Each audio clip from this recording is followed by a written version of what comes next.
Chapter 12. Efficient Action.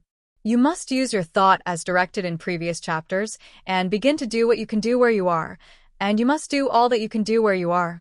You can advance only by being larger than your present place, and no man is larger than his present place who leaves undone any of the work pertaining to that place.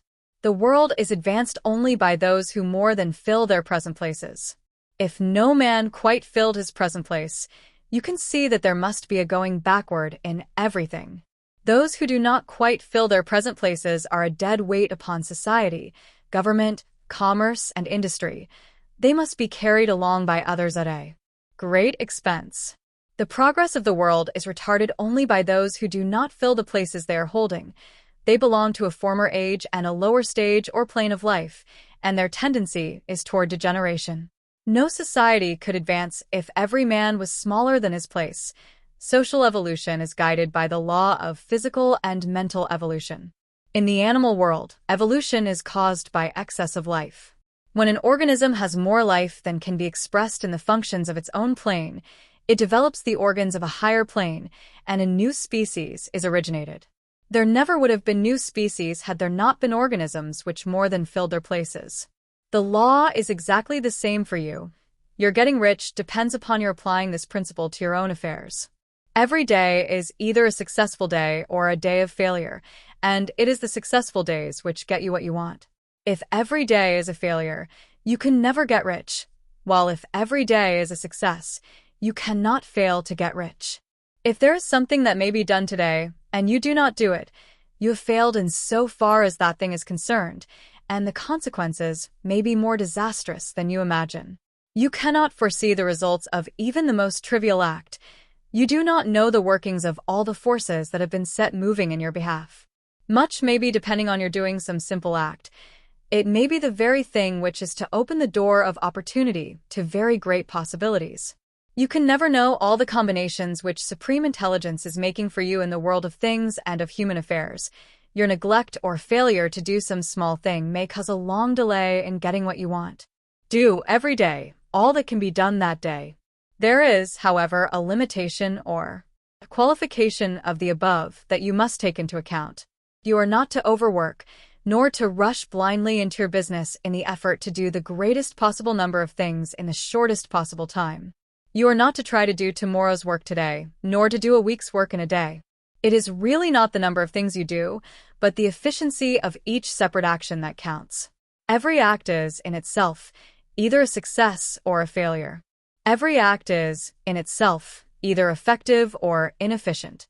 Every inefficient act is a failure, and if you spend your life in doing inefficient acts, your whole life will be a failure. The more things you do, the worse for you if all your acts are inefficient ones. On the other hand, every efficient act is a success in itself, and if every act of your life is an efficient one, your whole life must be a success. The cause of failure is doing too many things in an inefficient manner and not doing enough things in an efficient manner. You will see that it is a self-evident proposition that if you do not do any inefficient acts, and if you do a sufficient number of efficient acts, you will become rich. If, now, it is possible for you to make each act an efficient one, you see again that the getting of riches is reduced to an exact science, like mathematics. The matter turns, then, on the question whether you can make each separate act a success in itself. And this you can certainly do. You can make each act a success, because all power is working with you, and all power cannot fail.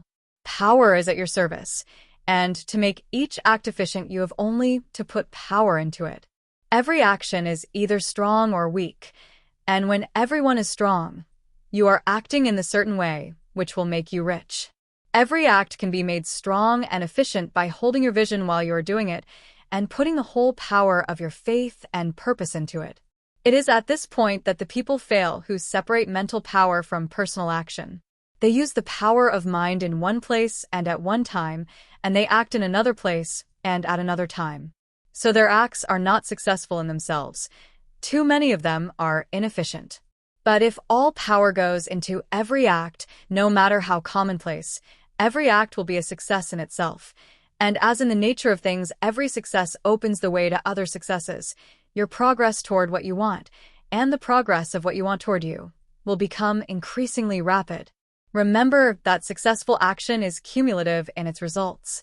Since the desire for more life is inherent in all things, when a man begins to move toward larger life, more things attach themselves to him, and the influence of his desire is multiplied. Do, every day, all that you can do that day, and do each act in an efficient manner.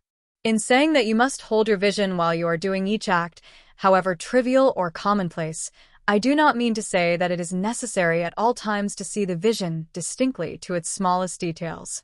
It should be the work of your leisure hours to use your imagination on the details of your vision and to contemplate them until they are firmly fixed upon your memory. If you wish speedy results, spend practically all your spare time in this practice. By continuous contemplation, you will get the picture of what you want, even to the smallest details, so firmly fixed upon your mind, and so completely transferred to the mind of formless substance, that in your working hours you need only to mentally refer to the picture to stimulate your faith and purpose, and cause your best effort to be put forth. Contemplate your picture in your leisure hours until your consciousness is so full of it that you can grasp it instantly. You will become so enthused with its bright promises that the mere thought of it will call forth the strongest energies of your whole being. Let us again repeat our syllabus, and by slightly changing the closing statements bring it to the point we have now reached. There is a thinking stuff from which all things are made, and which, in its original state, permeates, penetrates, and fills the inner spaces of the universe. A thought in this substance produces the thing that is imaged by the thought. Man can form things in his thought, and, by impressing his thought upon formless substance, can cause the thing he thinks about to be created. In order to do this, man must pass from the competitive to the creative mind.